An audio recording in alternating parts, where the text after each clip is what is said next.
اقول لك شغلي الموبايل التاني لا لا. مساء الخير. انا حاسه ان انا مش عارفه اعمل الدخله بتاعتي بجد، الموضوع ويرد قوي. طيب خلاص. استني، انا بقول له، انت عارفه انا بقول لهم ايه في الدخله بتاعتي؟ الله حلوه قوي كيوت قوي. انا نازله بجد، عارفه لو نازله مع علاء، مش الاء هي النجمه النهارده، فالاء هي اللي متشيكه. الاضواء جايه على شفت الاء. الميك اب بالظبط، الميك اب جلوي. استني، كنت هقول ايه؟ انا ببدا ازاي؟ ايوه. هلو جيرليز، ويلكم تو شيماء دايريز. مش عارفه اقولها قدام حد. خلاص هبطل بجد. اوكي هبطل وخلاص. احنا كده عملنا الدخله خلاص. ويلكم تو شيماء دايريز. جماعه النهارده بصوا، انا هقول لكم، انا كان عندي فكره بودكاست، انه انا نفسي، انا حواليا ناس كتيره قوي اعرفها هم behind the scenes، اللي هم ناس الاء مشهوره، بس لولو عندها مش مشهوره قوي يعني، بس ميني مشهورة. بس هي عندها البلوج بتاعتها وكده. والاء في سايت تاني مختلف تماما تماما، بجد ديب قوي، وحد كده يعني ناجح في حياته كده. وانا اعرف ناس كتير عموما ناجحه في حياتها، منها الاء، ومن الناس دي محدش يعرف عنها حاجه، ما يعرفش السايت ده عن حياتها يعني. فاحنا مش هنهايلايت على فكره النجاح قوي، لقد ما هنهايلايت على شويه افكار. انا والاء دايما لما بنقعد مع بعض بنقعد نتكلم فيها. فاعتبروا دي اول حلقه من بودكاست behind the scenes، لحد ما حد يسبونسر مي ونعمل البودكاست في سيت اب احسن من كده، مش في سيت اب تحت البيت. بس النهارده ايه، عايزه الاقي كده لولو، عرفينا بنفسك. عرفينا بنفسك بعيدا عن السوشيال ميديا، عشان الاء بتعمل حاجات كتيره قوي. يعني الاء تقعدوا معاها بجد بتعمل حاجات كتيره وحاجات كتيره مع بعض.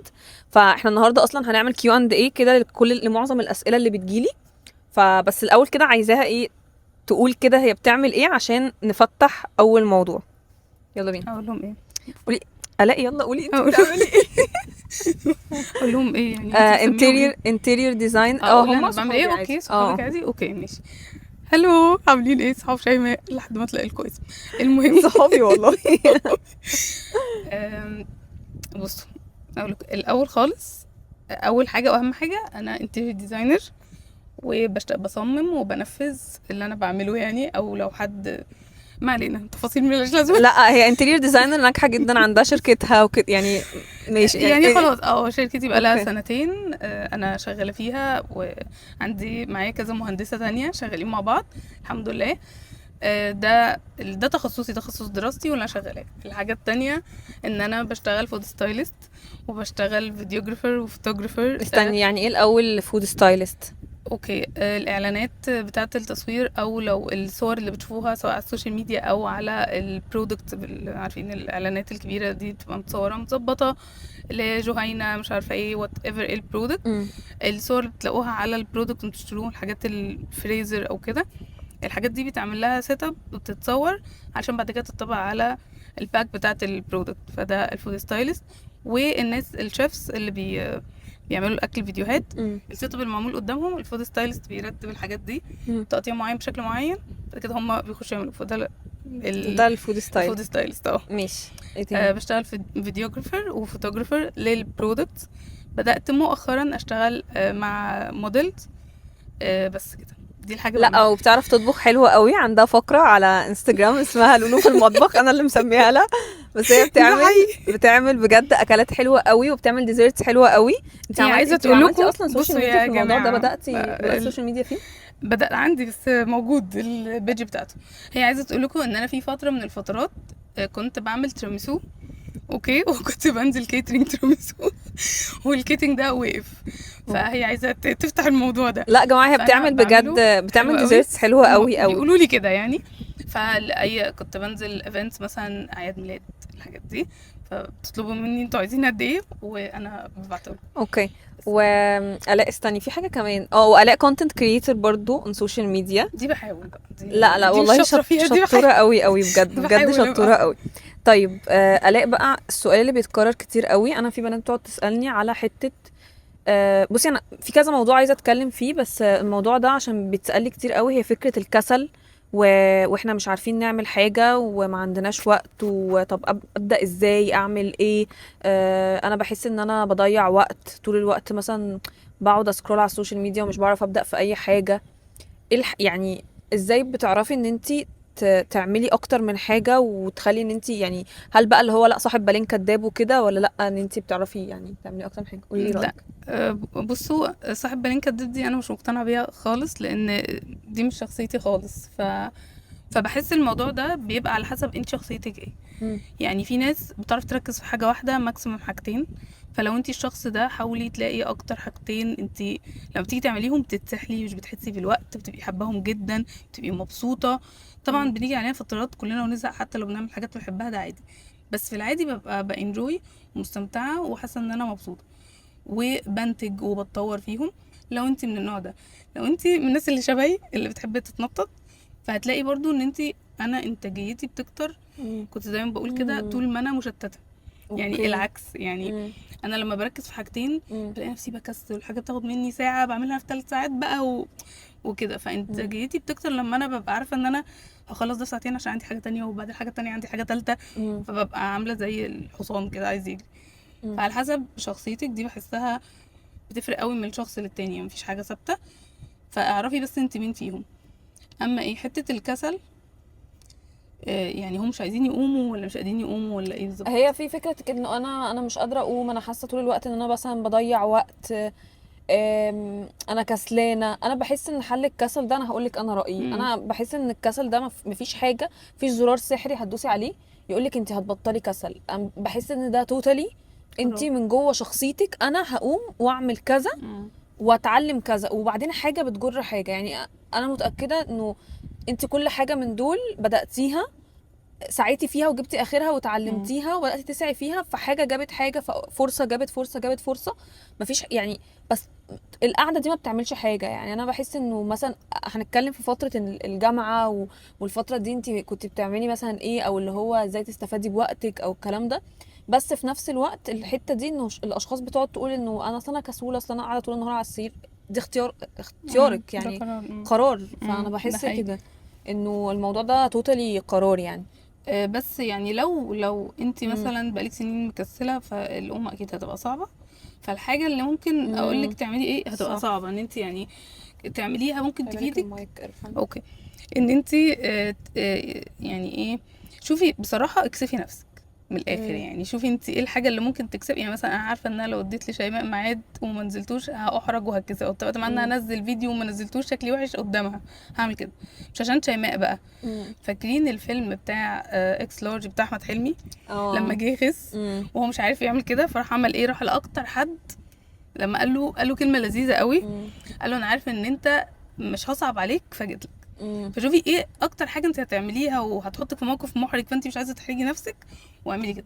انت عارفه ان انت في وسط جروب هتحرجي نفسك وهتبقي ملتزمه، روحي اعملي كده. هتبقى في الاول لحد ما تلاقي نفسك اتحركتي واتزقيتي، وبعد كده ارجعي للعادي بتاعك بقى. بس لازم تعملي حاجه تحركك يعني. طيب لان بصي الاقي انا عشان موضوع الجروب ده، وبعدين نبقى نرجع شويه لموضوع نعمل ايه في الصيف او نستفاد بوقتنا ازاي او كده. انا دايما يعني الحمد لله الحمد لله حظي حلو في الصحاب. يعني الحمد ممكن لله. ما كانش عندي حظ مثلا في حاجات تانية، مثلا في هم عارفين مثلا ان انا في علاقات، يعني علاقاتي في الشغل لا ما كانش عندي حظ فيها. بس انا الحمد لله من الناس اللي I experienced ان انا عندي quality of people في حياتي يعني. والناس مثلا بصاحبها مثلا بيفضلوا صحاب معايا سنين. والاء انا والاء مش صحاب بقالنا كتير خالص اصلا، ده شهور يعني. خالص اه. وبجد اتعرفنا على بعض اصلا من السوشيال ميديا. بس انا بحس ان انا عندي ملكة ان انا اعرف ان انا اختار الحمد لله. الصحاب، او ان الحمد لله، وانه مثلا ببقى عارفة الانرجي بتاعت الشخص ده، او ان انا حاسة ناحية الشخص ده بايه او كده. فانا ناس كتير بتقعد تسالني هو احنا طب ان شيماء انت دايما بتتكلمي عن الباوندريز في الشغل بس ما بتتكلميش عن الباوندريز في علاقتنا مع الاهل، ما بتتكلميش عن الباوندريز في علاقتنا في الصحاب في الكلام ده. وانا بحس ان انا I didn't experience بالذات في موضوع الصحاب. يعني في الاهل ممكن اتكلم، بس في الصحاب مش ببقى عارفه يعني ايه باوندريز في الصحاب. فانت قلتي حته انه اشوف جروب مفيد او كده. انا عارفه ان انت عندك اكسبيرينس حلوه وعندك مايند سيت لطيفه قوي في موضوع الصحاب ده، انه حتى لو في ناس مؤذيه لا احنا مش لازم نبقى احنا ناس كمان مؤذيه. فعايزاكي بقى تتكلمي عن القصه دي كده وتقولي ازاي يعني ايه اصلا حدود للصحاب، ازاي ممكن نختار صاحب، الحته دي. ازاي ممكن نختار صاحب؟ بص، هو عامة انا شخص بتحب اتعرف على الناس، يعني دي حاجة انا بحب اتعرف على البني ادمين وبحب البني ادمين. فدي حاجة. ومؤمنة ان انتي هتاتراكتي الشخص اللي شبهك جوه قلبك اللي جواكي. امم. ده مش معناه ان مش هيعدي عليا حاجات وحشة، بس اللي هيكمل معاكي او هيفضل قريب منك او دايما حتى لو بعدتوا هترجعوا او كده، على حسب نقائك انتي وقلبك من جوه. اي حاجه تانية كل واحد عارف قلبه، يعني انت مهما كدبتي على الدنيا كلها مش هتكدبي على نفسك. فالحاجات التانية بتبقى دروس، اوقات بتبقى دروس ليكي، واوقات على فكره بتبقى حاجات بتخليكي تواجهي حقيقتك. يعني مش لازم ابقى دايما مظلومه والناس جايه عليا وكده، لا، اوقات بتبقى في حاجات بتخليكي تقفي مع نفسك وتواجهي ان انا في حاجه معينه محتاجه اصلح نفسي فيها. او حلوة قوي. يعني انا مثلا اكتشفت مع الوقت ان انا شخص اوقات بيبقى او كان، عشان من كتر ما عايزه اخلي الشخص احسن من وجهة نظري طبعا، ودي ممكن ما تبقاش كانت تبقى حاجه صح، كنت بضغط على اللي قدامي. فدي كانت حاجه وحشه يعني. فلما مثلا كان بيحصل مشاكل كان لازم في وقت ما يعني اواجه الحقيقه دي، ما دي حاجه تعبني. مش معنى ان انا عايزه شيماء احسن ان انا افضل اضغط عليها واقول لها اعملي كذا ولا ومش عارفه ايه، ده مش صح يعني. او لا، وافضل اقول لها كلام يضايقها وافضل اقول لها وانا فاكره ان ده حاجه هتفيدها. فدي حاجه. فلما بيحصل كده، عشان ما اقعدش ارغي في الحته دي، لا انا براحتك هنا عادي بنرجع. اوكي ماشي. فلما الاشخاص اللي هي بتاذينا او بتتعبنا لو هم ناس مضرين، بحس ليها كذا لاير. لو الناس دي عشرة عمر فانا بخفف، عشان شايفه ان انا اقطع خالص. انا كآلاء بحس كده. انا كمان عشان انا ضد موضوع انه نقطع خالص دي، يعني بصراحة. في ناس كتير قوي وسوشيال ميديا اقطعي خالص مع الناس وتوكسيك ومش عارف ايه. لا، انا بحس ان الناس بالذات اللي هي عشرة عمر حتى بنتغير ممكن هم ما يقبلوش بنسخ جديده من حياتنا، بس صعب ان انا اقطع خالص دي. يعني ممكن اقلل فعلا، بقلل على قد ما اقدر.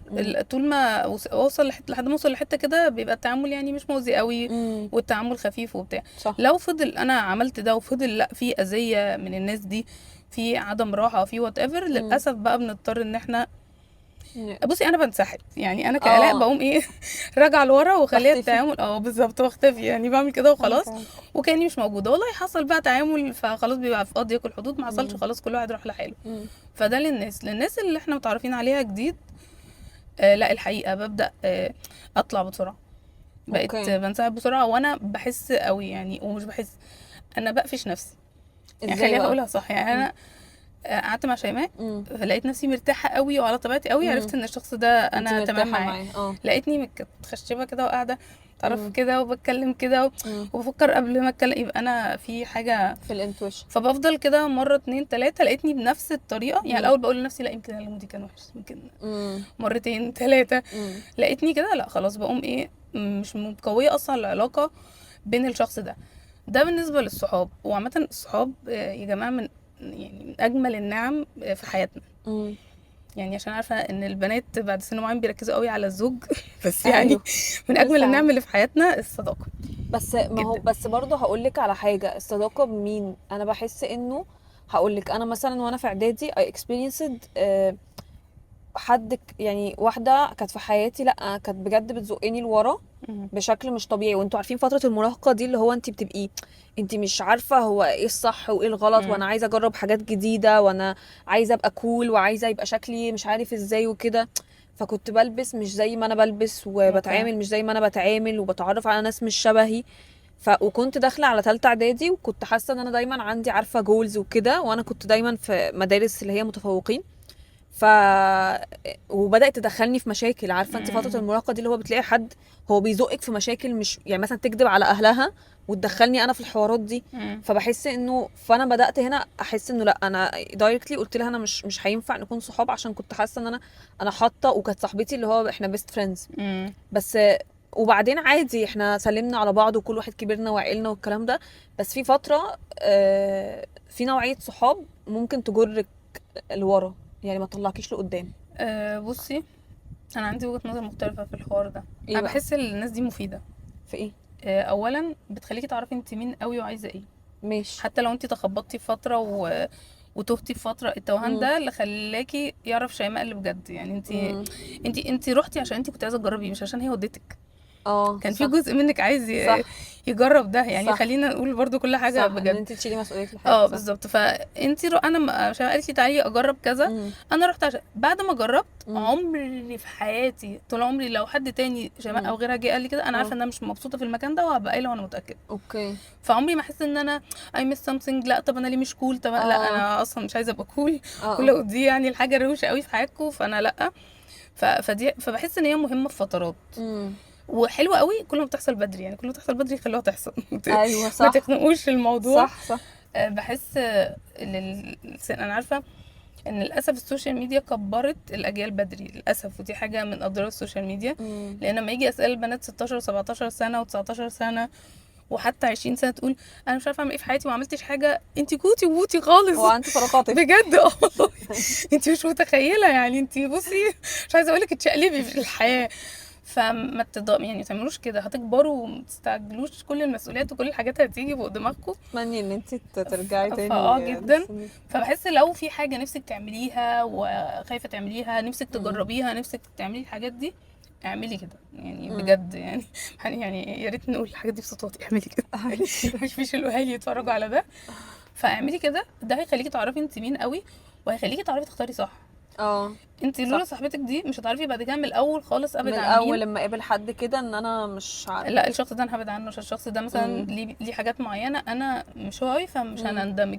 فبحس ليهم الجانب يعني المفيد بتاعهم. انا حاسه ان انت كمان بتقولي ده من جانب ان انت ما تقعيش بقى في الذنب الجلد بتاع ان انا مثلا لا. غلطت في فتره او اه في حد في حياتي مش كويس او كده فاعيش اه بقى في صح. بابايا لو شاف الفيديو ده هو كان بيحس ان انا دايما على طول شخص عنده ان انا اغلط عادي. فدي كانت حاجه يعني مش عادي. بصوا انا بحس دايما اولا احنا هنغلط. ايوه على فكره ده في التربيه كمان ان انت بالظبط. بجد طبيعي ان يعني حتى انه يعني لو احنا جبنا عيل طبيعي ان انت هتفكري ان عيالك دول في مرحله ما هيغلطوا. لازم. بالظبط. الغلط والفشل من الحاجات اللي حاولوا تاخدوها بصدر رحب ارجوكوا، عشان يعني ما نأزمش حياتنا. صح. امتى احس ان انا شخص غلط او الموضوع ده مضر او انا لا كده سقطت في الموضوع؟ لما ما بفرملش نفسي بسرعه. صح. لما الاقي نفسي مثلا حاجه عملتها والحاجه دي ضرتني وسرحت بقى ومكمله وعجبني الموضوع وبدات حد يقول لي يا ابني الحوار ده مش حلو، يا ده هيضرك، ده غلط، ده كذا، وانا ابتدي اعمل ده اللي مش حلو. لكن انا في كل فتره في حياتي جديده طبيعي ان انا اعمل حاجه ما غلط تكونش احسن حاجه في ليا. حاجه طبعا احنا بنتكلم برضو في الغلطات المقبوله يعني من بره يعني عشان أيوة. بس لا بجد والله عشان بجد الناس هنا ساعات في بنا في ناس كويسه قوي بتكتب لي كومنتس لذيذه، وفي ناس بقى تدخل تقول لي حرام احنا مش بنتكلم على الحاجات الغلطات الدينيه يعني ان انا اهمل في بنتكلم دراستي شويه، اهمل في مذاكرتي شويه، ان أيوة. انا مثلا ابقى بتكلم بطريقه مش احسن حاجه مع الناس اصاحب فتره، حد ان مش انا كويس كده يعني بالظبط. طيب عندي سؤال حته الا انت بتعرفي تعملي حاجات كتير لوحدك؟ يعني بتعرفي مثلا تروحي تاخدي كورس لوحدك، بتعرفي تنزلي تعملي حاجه لوحدك؟ الاء بجد اكتر حد بياخد كورسز ما شاء الله وبيتعلم في الدنيا يعني بجد. هي انا في فويس نوت لكورس انا كنت عايزه احضره، هي بعتولي الساعه 3 الساعه 7 لقيتها الاء اشتركت في الكورس وحضرته وانا لسه بسمع الفويس نوت اصلا. فانت بتحبي انك تعملي حاجات كتير وما عندكيش مشكله ومرتاحه في ده قوي. ازاي بقى؟ عشان برضه دي حاجات اقول لكم على حاجه بمناسبه موضوع الصحاب ليها حوار في ده. وانا في الجامعه كنت بعمل كده وما بقولش لصحابي عشان كنت بتكسف عشان ما يقولوش عليا ان انا شخص مش نيرد. لا انا ما كنتش نيرد خالص. فعمر ما كانوا هيقولوا كده، بس كانوا هيحطوني بقى مثقفه بقى عامله فيها شاطره عامله فيها بتاع. فما كنتش بقول خالص. وكنت واخده الحاجات دي في السكرات كده واخدها في الاجازه اللي هو احنا اصلا مش هنتقابل كتير مش عارفه ايه، فاقوم واخداها.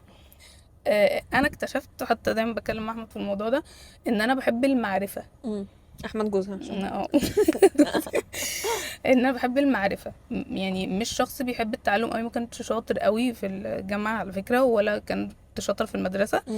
ما كنتش بحب متفوقين وكده، ما اعرفش ليه. كان بيغريني التفوق الرياضي قوي، لكن التفوق الدراسي ده مش عارفه. لا على فكره انا لما كبرت بدات افهم انه في انواع مختلفه من التفوق. انا كان بالنسبه لي مثلا ان انا ابقى دحيحه واذاكر وكده هو ده، لكن كمان لما سافرت وكده ده خلاني ان انا يعني اللي هو لا عقلي يكبر اكتر او ان انا افهم انه في حاجات تانية في الحياه غير بس المذاكره. ده حقيقي. انا كنت اي حد متفوق رياضي كنت ببص له يعني كانه نجمه في السماء، وانا ما اعرفش ليه كنت بحسه حاجه فظيعه. المهم يعني فما كنت يعني اكتشفت بعدين طب انا ازاي مش شاطره، وازاي عماله مم. بقى كل شويه بتاخدي كورسز. واخد حاجات ملهاش علاقه خالص اه. واكتر الموضوع. طب ما ذاكري يا حبيبتي، ما انا عندك ما دام انت جامده قوي كده. بس بعدين اكتشفت ان انا شخص بيحب المعرفه قوي، يعني بيحب يبقى عنده معرفه بحاجات مجالات كتير حتى مم. لو مش هيستفاد بيها. مم. بيحب يبقى عنده مدارك واسعه. مم. انا بحب اتعرف على ناس، كنت لسه بقول، فدي حاجه مش بيبقى الغرض وانا باخد الكورس ان انا اتعرف على ناس، بس لما بروح الكورس مم. بيحرك حاجه عندي لذيذه، بس فده جزء بيخليني مهم اكتر. على فكرة ان الكورسز بتخليكي نتوركينج طبعا وتعرفي على ناس شبهك غير شبهي لا، مم. ممكن ما يبقوش شبهي، لان اه. اوقات انا باخد مجالات ملهاش علاقه بيا، فالمجالات دي اوقات اه. بتبقى في حتت مش شبهي، بس اوكي.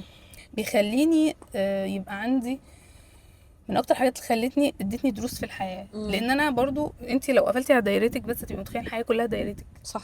والعالم كبير بشكل مش طبيعي. واحنا بقى في مصر مش محتاجه صح. تسافري على فكره عشان ايوه. خالص تحسي ان العالم كبير. انت في مصر عندك كل 600 الف كل عالم العالم بنفس الليفلز اجتماعيات. مختلفه، باوضاع مختلفه، بمايند سيتس مختلفه تماما. فلما بتروحي تعملي الحاجات دي بتشوفي ناس بتفكر ازاي وعايشه ازاي وطريقتها ايه، وتعرفي على بني ادمين individually حتى دماغهم مختلفه والتارجتس في الحياه مختلفه فده بيخليكي عندك تقبل اولا مم. للحياه وتقبل لنفسك قوي. حلو أوي بيديكي نفس ابروفنس كده ان مم. انا ده، او انا لا ده مش ده، انا في مم. حته كده عايزه ابقى هي ومش عارفه ايه. بره بقى ان انا قاعده على السوشيال ميديا وعماله ابص ايه ده، طب ما انا عايزه ابقى شيماء. على فكره ممكن تروحي في حته تانية وتحسي ان لا انت مش عايزه تبقي شيماء خالص، على فكره مش عشان شيماء اللي قدامك، انت فاهمه عارفه ان انا قصدي؟ وقعت في الغلطه دي. يعني انا في اول كاريري كانت في ناس معينه انا دول اللي انا عايزه ابقى زيهم، امم ولما وصلت لهم او وصلت ان انا بقيت زيهم حسيت ان ده مش انا. امم يعني حسيت ان ده مش الحته اللي انا كنت عايزه ابقى فيها، او ده جدا. مش aligned مع القيم بتاعتي انا، مع الفاليوز بتاعتي انا. دي حاجه مش شبهي. فانا حسيت كده ده برضه. حقيقي. فهي المشكله ان احنا دي على حسب اللي قدامك. انا لو مم. قدامي دول هفضل عايزه فاكره ان انا عايزه اوصل لدول، لو صح. قدامي ناس اكتر ببتدي اشوف حاجات اكتر، فببتدي ممكن في الاخر تلاقي نفسك ولا حد من اللي انت شفتيه انت خدتي من هنا حاجه حلوه عن شيماء عايزاها، ومن هنا حاجه صح. حلوه عن دلال عايزاها، هنا عند مامتي حاجه حلوه. كل الناس اللي في حياتي وطلعت انا بقى انا مم. عامله ازاي. فاللي هيخليكي تحددي ده مم. انت. مم. دي حاجه. تاني حاجه آه دي حاجه مش عارفه الناس هتفهمها ولا لا، بس هحاول اقولها. هتروحي تقابلي ناس من غير توجيهات على حد معين. يعني ايه؟ يعني واحنا في المدرسه بقى في دايما الشاطر اللي الناس كلها بتقول عليه شاطر، مم. فانا مش عارفه اشوف ولا حد من حواليا غير الشاطر ده عشان الناس كلها بتشاور عليه.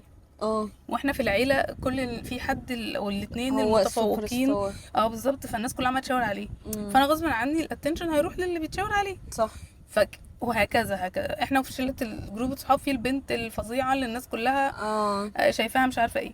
فلما انا ابدا اطلع انا اسحب نفسي واروح في حتت مختلفه، هبتدي انا احدد انا من غير ما حد يشاور لي ايوه تحددي مين انتي. الشخص اللي أيوة. انا شايفاه حلو وفعلا كده. وعلى هذا الاساس ممكن ترجعي تاني تحسي لا بقى على فكره بنت خالتي دي مش قد كده.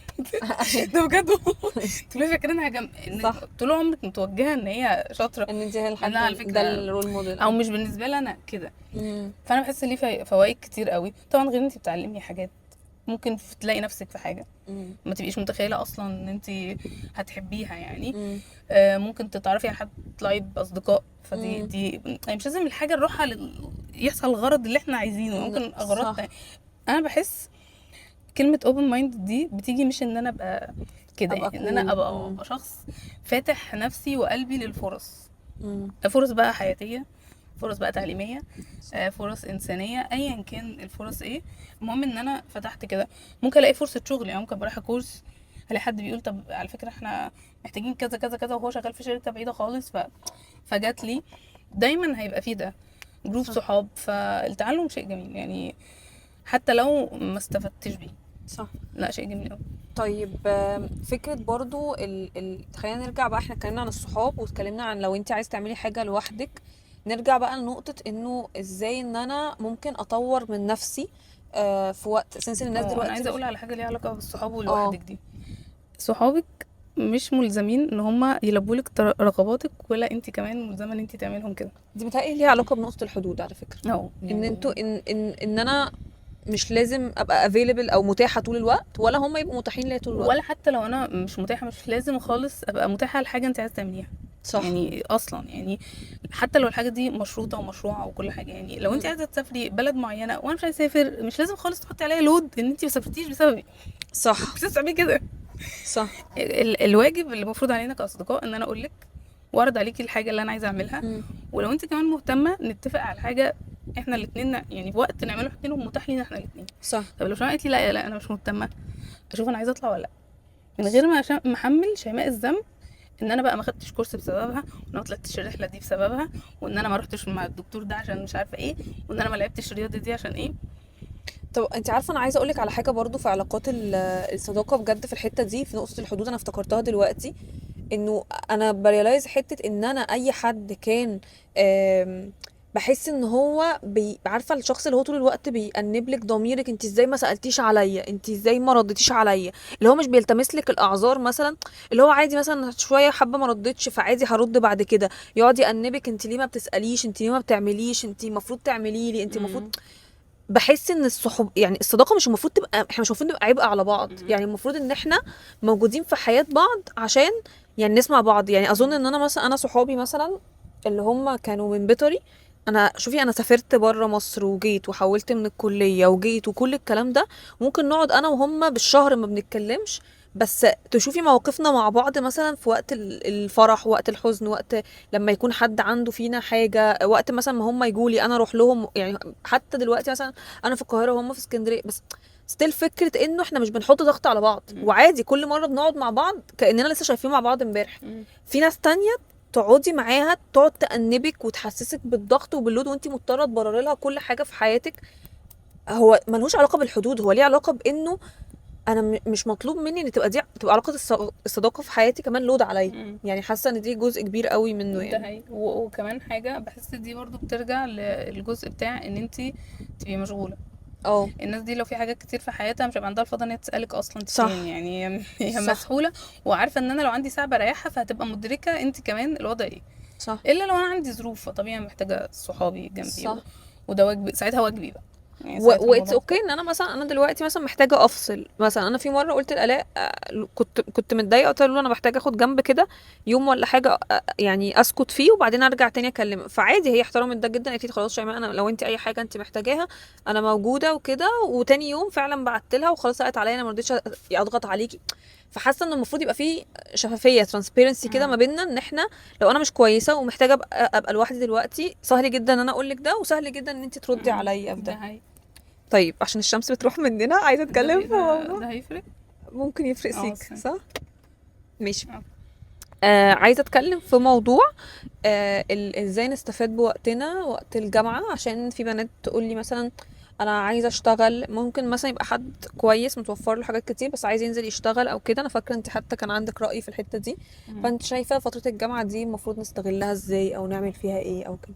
اولا نلعب كتير بجد جدا جدا، العبوا كتير جدا.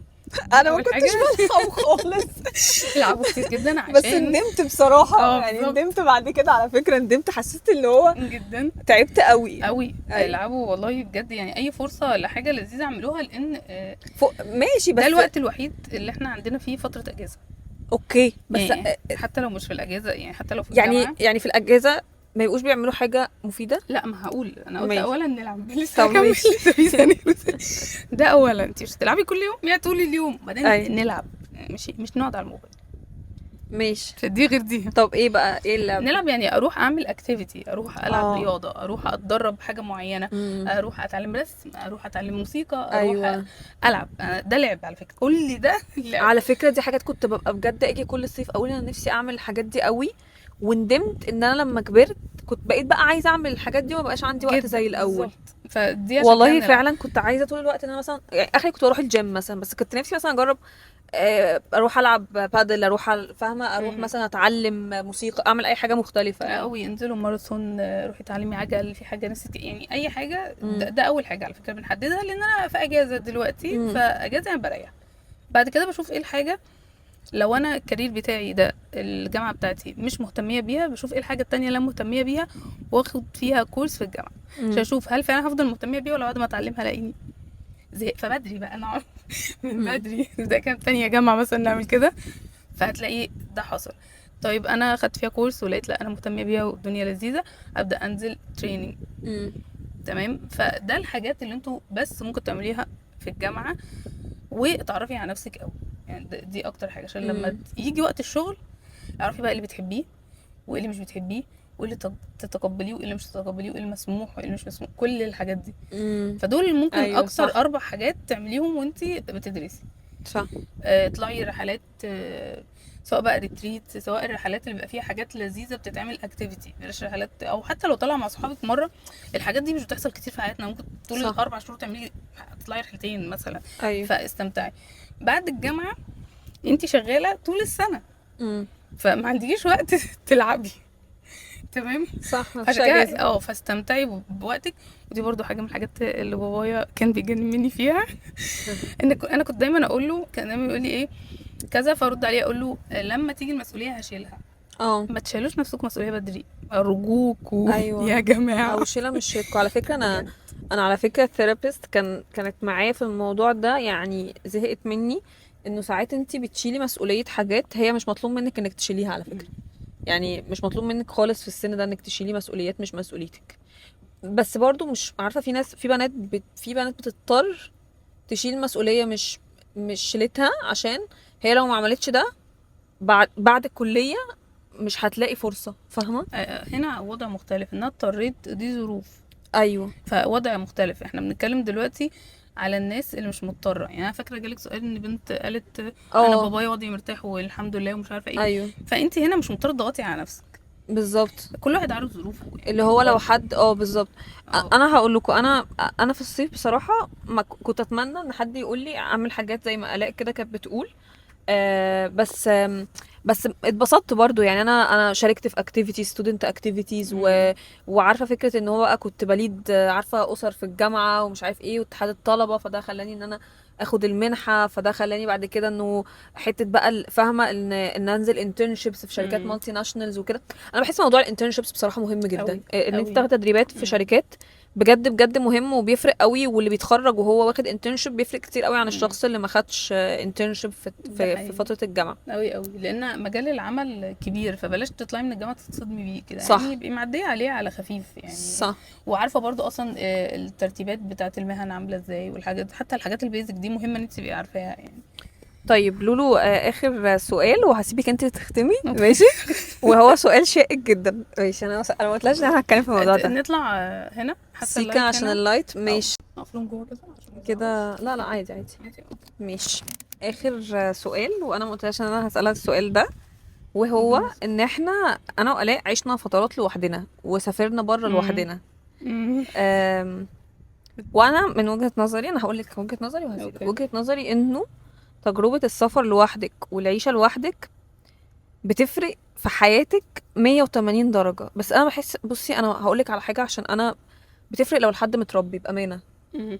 يعني لو انتي واثقة في تربيتك، وواثقة في قيمك، واثقة في اخلاقك، وعارفة ان انتي مش هتعمل، يعني عارفة الصح من الغلط، تمام؟ والحاجة مثلا اللي بتوقفك بقى هي اصل المجتمع هيقول، والمجتمع هيزيد، والمجتمع هيعيد، والكلام ده. مم. ف دي من احسن التجارب اللي كانت في حياتي، بجد بجد. فكرة ان انا اجرب ان انا ابقى مسؤولة عن نفسي توتالي، ده خلاني اقدر قيمة بعد كده حاجات كتيرة قوي في حياتي، وخلاني اعتمد على نفسي، وخلاني عارفة انه انا مفيش حاجة ممكن تهزني، علشان انا كده كده شلتي قبل كده، مم. فانا عارفة ان انا هعرف اشيلها تاني. فعايزة اعرف رأيك في الموضوع ده. وخليك تعرفي على نفسك.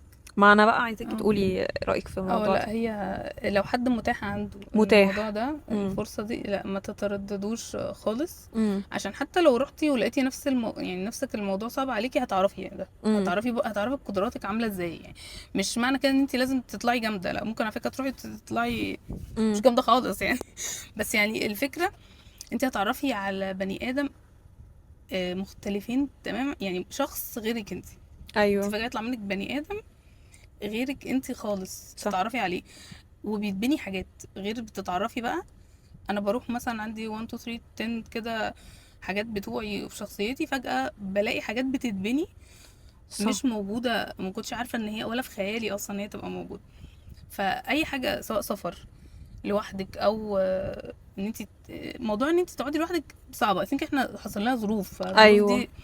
دي مش حاجه سهله يعني. لا وانت عارفه كمان انا وانا في المنحه ما سافرت وكده درست بره، عايزه اقولك على حاجه، انا كانت معانا حد ما كانش ينفع انها تسافر، في بنات ما ينفعش انها تسافر اه. لوحدها، ما كانتش بتعرف تخلص ورقه لنفسها، كانت هي عمرها حرفيا ما طلعت بره اوضه بيتهم يعني. ف فهي عمرها ما جربت تعمل حاجات تانية، يعني انا برضو كنت مثلا بروح وباجي بتروحي وبتعامل وكده قبل ما اسافر لوحدي يعني، فاهمه؟ مم. اللي هو بنزل بروح مثلا ايفنتس، بروح اتعلم حاجات، بروح كورسز، كنت اصلا شخصيه اللي هو انت ليدر، فبتعرفي مم. تقودي. لكن بجد البنت دي عانت في حياتها في الاول، ان هي ما كانتش عارفه تعمل اي حاجه، يعني هي اللي مم. كان الاحسن لها فعلا ان هي ما تسافرش. وعشان كده بقول لكم مم. هي فرصه، حتى لو هتعرفي انت هتعرفي ولا لا، يعني صح هتعرفي انت هتعملي ايه. وده هيجي بعد كده حاجه قدام في اختيار شريك الحياه بقى. كل ما صح. تعرفي نفسك اكتر كل ما تعرفي تختاري البني ادم، مش العكس. عشان بس ايوه يعني ايه الموضوع مش بيجي احنا بنختاره الاول بعد كده اقعد اتفاجئ بيا. صح. هو بالعكس، انا بقى بعرفني عشان اعرف ايه المناسب ليا ولا لا. واعرف انا ايه اللي عايزاه، وبعدين بتحسي انه قلبك بيجمد، اللي هو انا ما فيش حاجه. صح. اه. يعني فكره، فاهمه قصدي؟ في اه. حته قلبك بيجمد، اللي هو انت بتختاري الشخص عشان هو عشان عشان الشخص ده، الشخص مش عشان بالظبط خاطر يعملي مثلا انا حاجه. يعمل لي حاجه. امم هو دي الحته اللي كنت بتكلم فيها، ان انت امم. هتعرفي انت عامله ازاي. ان ممكن واحده تقول لا انا مش بعرف اعمل حاجه وعايزه حد يجي يشيل المسؤوليات دي، انا مش هعرف اعملها. صح. فهتعرفي نفسك، فهي حاجه مهمه جدا جدا. فحاولوا اتليست تسافروا لوحدكم. و آه، بصوا، يعني مثلا هقول لكم ليه برضو الحته دي. انا لما قررت ان انا اسافر لوحدي خالص خالص، انا مثلا كنت اول مره في حياتي اكتشف ان انا جبانه. امم.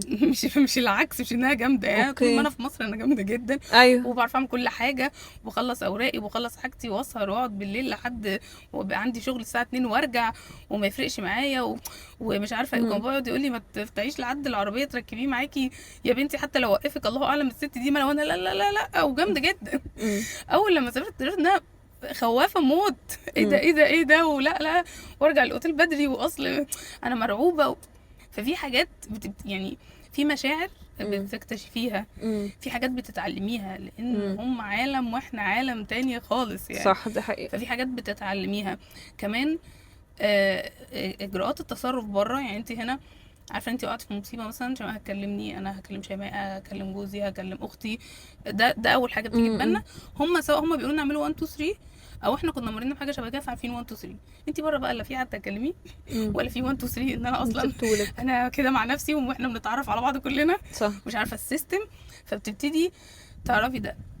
بتلاقي نفسك بقى عندك سرعه بديهه امم. جدا، سرعه تصرف في المواقف جدا. في كذا اعملي كذا، وتكتشفي ده بعدين. امم. يعني انا اتفاجئت من الحوار ده مثلا. كنت مسافره انا وناس صحابي، وبعد كده حصل مع واحده مشكله في الباص. امم. الباص بتاعها اتاخر وهكذا كذا كذا. فانا كنت برد بكل تلقائيه، وكنا في اوروبا، امم. انه طب ما تعمل كذا كذا كذا كذا وتروح تاخد الاتجاه التاني وتعمل كذا امم. كذا كذا. ففي واحده من صحابي اللي معايا بقى ردت قالت لي انت عشان عارفه. امم. فاهمين حاجه، فنفس الوضع. فبتبتدي تشوفي مشاكل كتير قوي امم. ما كنتيش تشوفيها هنا. امم. فموضوع السفر ده بعد كده بتعرفي على روحك بشكل سلير في الروقان. بعمل لكم فيديو لوحده. صح. تعرفي على نفسك وروحك من جوه بشكل مختلف تماما، لان هم عندهم ناتشرال وعندهم كالتشر وعندهم فايبس غيرنا.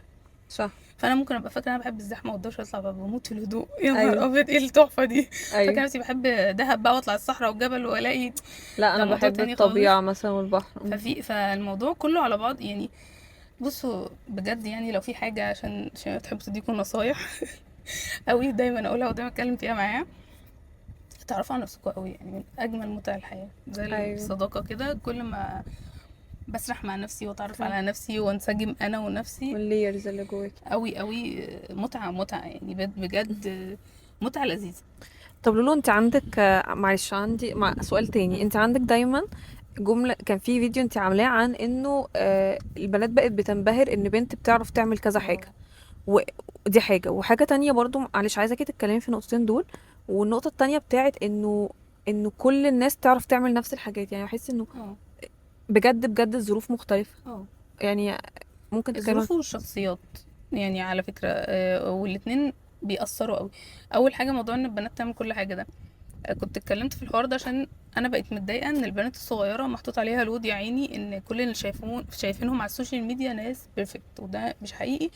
وحتى لو حقيقي كنت قلت الحوار ده قبل كده، انا كنت متربيه في اسره كل الستات اللي فيها سيدات عاملات، وعاملات عاملات يعني مش نو- مش عاملات عادي يعني، مم. كلهم يعني. كانت مامتي وخالاتي كلهم فالوضع كان فظيع. وكان عندي امهات صحابي كده، فانا كنت بشوف ناس عادي بتروح الشغل وتصحينا تلبسنا ومش عارفه ايه، وتروح الشغل وترجع تاخدنا وتذاكر لنا، وفي ناس منهم بيبقى عندهم شغل تاني بالليل، مم. فمش عارفه ايه. فكنت شايفه ناس طالع عينيها، وما كانش فيه احنا عندنا تسهيلات الفتره مم. دي في حياتنا.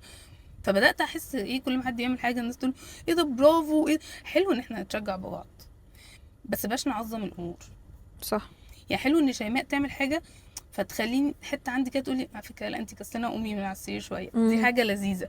بس ما تخلينيش قاعده حاطه ان ايه الفظيعه دي وانا ليه فاشله وانا، لا لا خالص. صح. فدي حاجه، لان لو هنعمل كده لا نرجع نبص بقى على ناس حياتهم كانت اتقل بكتير. انا شايفه وما زلت شايفه ان حياتهم كانت اتقل بكتير، على الرغم ان احنا حياتنا الاقتصاديه اصعب ايوه ولكن بس ده حقيقي على فكره. فاتقل بكتير. احنا بقى عندنا فاسيلتيز تسهيل للامور مم. في كذا حاجه ما كانتش عندهم، وبقى عندنا قوه من تقبل المجتمع لحاجات كتير ما كانتش موجوده عندهم. ايوه فعلا، تقبل المجتمع لحاجات كتير ما كانتش كتير موجوده قوي على ما كانش ايام. موجوده عندهم. صح. فاحنا حياتنا اخف، خلينا نقول ايه، فكريا شويه. اه. فبلاش احنا بقى نصعب الامور على نفسنا. صح.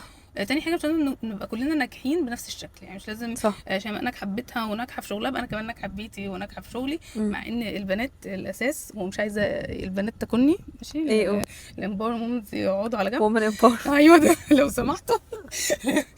الاساس للسيده ان هي تبقى ناجحه في بيتها، ده الاساس، وبعدين الحاجات التانية تحته.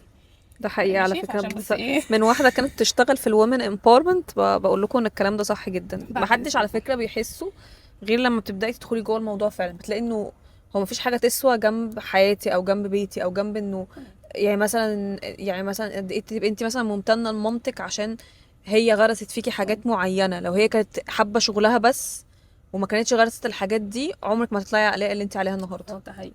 وكمان ديننا بيقول كده، ايوه. يعني احنا الاساس عندنا كده، انت مش مطلوب منك اكتر من كده. ولازم نفهم ان احنا الحاجات التانية بنعملها كل حاجات اكستراز ومساعدات وحاجات بنعملها عشان ندلع نفسنا، فدي ليرز تحت الاساسي. امم. ماشي، فالاساسي ده، وبعدين الحاجات التانية. مع ان انا مع شغل الست جدا حتى لو مش محتاجه الفلوس. دي حاجه ودي حاجه، دي بس حاجه ودي يعني حاجه، بالظبط. عشان انا برضو مع ان الست يبقى لازم يبقى عندها فلوسها. اه يعني ده حقيقي. فكره ان الفلوس دي بتخليكي ان انت اتليست حاسه بنوع معين من الامان، اه مهم انه يبقى موجود، بس ده ملوش علاقه بده. لا خالص، لا دول مالهمش علاقه ببعض. ولازم يبقى عندك حياتك المستقله، امم. ما تبقيش قاعده حد مستني يحرك حياتك يعني. صح. جوزي بقى، اختي، مامتي، يعني لازم يبقى عندي انا عالمي ان شاء الله ساعتين في اليوم، عندي عالمي وبعد كده برجع له. صح. فدول حاجتين مهمين، فلوسك والعالم بتاعك لازم. فكنت بقول ايه، على حته انه كل واحده ليها حياتها، كل اه واحده مش كلنا نسخ من بعض. خالص. والنجاحات زي ما قلنا ان هي يعني شيماء تنجح في اللي هي عايزاه، انا برضو بنجح في حاجات مختلفه. ومش لازم كلنا نبقى نفس التايب بتاع النجاح يعني بجد. نجاح السوشيال ميديا اللي ايا هو. كان بقى النجاح ايه، ما ممكن الناس مش على السوشيال ميديا يبقى في بيوتهم صح. قرايبنا وكده، يعني مش لازم مم. اللي الناس شايفه ان هو ناجح انا ابقى ناجح زيه. صح. حطي انت نجاحك، يعني انت حطي الليميت بتاع نجاحك ايه، وايه اللي نفسك توصلي له ووصلي. لو انت عايزه تبقي زي شيماء اعملي كده، لو انت عايزه تبقي زي الاء اعملي كده، لكن مش اي حاجه بتيجي تغرينا، يعني بلاش ده. بس عارفه ليه انا بقولك نجاح السوشيال ميديا؟ عشان ده الحاجه اللي بقت الناس كلها بتقارن نفسها بيها. يعني بقت مقارنات كتيرة قوي، ومحدش عارف انه هو literally على فكرة الناس بتصور بجد لحظات قد كده من يوم. وانا عمري ما اطلع اقول لك انا واحده فشلت في حياتها ايوه. كتير ودنيتي بايظه دلوقتي وقاعده متخانقه مع جوزي امبارح، هطلع يعني وحتى على فكرة، حتى لو مثلا هقول انا لك مثلا ايه قلت يعني. النهارده مثلا انا يومي ما كانش لذيذ، عمري ما هطلع اقول لك انا ليه يومي ما كانش لذيذ. بالظبط، ومش يعني هينفع. عمري ما هشير ديتيلز انا ليه يومي ما كان، بس هبقى عايزة اشير حاجة انا ناجحة فيها يعني. ولو قلت حاجه هقول لك حاجه بعد ما بقت كويسه، يعني صح. بعد ما نجحت وعملت الحاجه وعدت الصح صح. وتعلمت وكده هحكي لك بقى قصه نجاحي. لكن وانا في الموضوع عمري ما هطلع ما اقوله. هطلعي فبرضه تقول. مش كده بقول ما تنبهروش قوي، مش كده بفضل اقول اعملوا حياتكم، يعني خلوا يبقى عندكم حياتكم، في حاجات كتير قوي هتتحل. عشان بس غير السوشيال ميديا ما تكونوش بتثقوا بحد قريب. لو في حد قريب منك حاسه انه بيعمل عليكي لود مقارنه، يعني انت كل ما تشوفيها تتضايقي تغيري او كذا، حاولي تبعدي عنه. تبعدي. انا لسه كنت بقول الموضوع ده امبارح على تيك توك، مم. بجد على فكره ربما. حاولي تبعدي. ولو اختك، عشان عارفه ان في مقارنات اخوات بتضايق، لو مم. اختك حاولي يعني تعملي لنفسك حاجات كتير قوي بره الزوم بتاعها. ايوه، وانه تفرق. عارفه انه تحاولي تفهميها انه انا مبسوطه كده، مم. مش لازم احنا الاتنين نبقى نسخه من مم. بعض. يعني انا مبسوطه كده وتمام، أنا بعمل الحاجه اللي بتبسطني، فالحاجه اللي بتبسطني دي طالما حتى لو حاجه صغيره قد كده محساني ان انا من جوه خلاص انا فولفيلد، فانا تمام، انا مم. كويس. طيب لولو، عايز تختمي في حاجه عشان خلاص النور راح مننا؟ انا اتبسطت قوي والله، والله ما انا حسيتش كمان، اصلا بالوقت. انت عارفه ان وما احنا حسيتش اني صورنا بتكلم معاهم، نص تصدقي؟ ساعه بعدين 12 دقيقه تقريبا ده صورنا. بجد؟ طب هم يتفرجوا على كل ده؟ لا لا هيتفرجوا حبيبي، طيب خلاص، يتفرجوا على اوكي. على فيديوهات. واو، طب لا يعني قولي لي، عايزه تختمي بحاجه، عايز تقولي حاجه؟ لا انا اتبسطت قوي بجد؟ اتبسطت يعني يا رب هم يتبسطوا، كنت لسه لا بقول لا، لهم كده. هنستنى الفيدباك بتاعكم في الكومنتس. جدا هيفرق معايا جدا. ايوه يفرق مع لولو. هحط لكم الاكونتس بتاعت لولو وشجعوها انها تبدا على اليوتيوب، عشان لا هي طلعت، لا هي طلعت انا الفكره باجيلكوا عندها عندي. وبعدين باجيلكوا. والله يقول لها تطلع الديب سايدز من عندها. واخر حاجه كنت عايزه اقول ايه، جماعه قولوا لي لو اكمل في فكره بيهايند ذا سينز وفكره البودكاست اللي في أوي. العربيه. وبس كده. لا دي كملي. عايزه اقول لكم على حاجه، حاولوا، انا عارفه ان هي حاجه كليشيه قوي بس والله بتنفع جدا. حاولوا قوي قوي قوي بجد ترومانتسايز اي حاجه في حياتكم. ايوه انا كنت قايله لهم على فكره ده موضوع، يا لهوي بجد على حاجه حاولوا. بصوا يعني كليشيه يعني ايه تفاهة. رومانتسايز؟ عشان لو حد عايز يعرفها بالعربي، اللي هو يتبسط باقل الحاجه، اللي هو صاحي الصبح اشرب كوبايه قهوه، الله. لا اصل يتبسط مش عارفه ما وصلتش المعنى قوي. اه يعني ايه دلعي نفسك. ايوه هي كده يعني، مثلا انا قايمه اقوم اعمل كوبايه قهوه، اروح اجيب احلى مج عندي وافرش تحت المج منديل وارسم على المنديل قلب، وخمس دقايق وعيش بالظبط. عندي مش عارفه اروح الجيم، انزلي تمشي والبسي شراب فوشيا، مش عارفه اقول لك ايه بس يعني صح. دلعي نفسك. طب انا عشان ايه؟ عشان حتى مش كل ما تشوفي حاجه على السوشيال ميديا تحسي ان انت مش عندك ده ومعيش فلوس ومش قادره اعمله والكلام ده. ايوه طب انا مش هتمشى، اصل هيمنعوني في البيت اتمشى. هاتي 2 دمبل في البيت، شوفي اللونين اللي بتحبيهم واعملي كورنر جنب السرير، ايوه صح. وهاتي نور ولعيه وانت بتتدربي. اي حاجه، رياضه، مذاكره، هكذا. شغلي نص ساعه بتاعت اللي انت هتقعدي تروقي فيها، وبعد كده اقفليه ولمي حاجتك وارجعي للواقع. بس بجد حاولي تعملي كده ان شاء الله في حاجه واحده. بشرب كوفي الصبح، بنام بالليل، في نص يومي هقعد اتكلم مع صاحبتي فاقوم منوره سهاره هاديه وقاعده يا سلام يا شوش حبيبتي عشان ما عنديش دلوقتي صاحب. يعني بجد بتفرق قوي قوي. اي حد بيقول عليكي تافهه قولي مش مشكله، يعني مش عملنا ايه بالعمر، صح. حاجه. دي حقيقه والله، ده بجد بجد والله. بجد. يعني don't take it too serious، ما تاخدوش الحياه جد قوي هي قوي، بجد اوريدي، لان الحياه اوريدي فعلا جد، جد. فمحتاجين ان لحظات فيها تبقى لحظات من التفاهه، مش نعم. هيحصل حاجه يعني. يا ريت بس بس كده. صدقوني. ماشي، شكرا ان انتوا لو كملتوا الحلقه للاخر. ما تنسوش تعملوا الاول فولو لولو، وتعملوا لي فولو على انستجرام وعلى تيك توك، وتعملوا سبسكرايب، وتقولوا لي رايكم في الفيديو. باي باي. باي باي. سلام.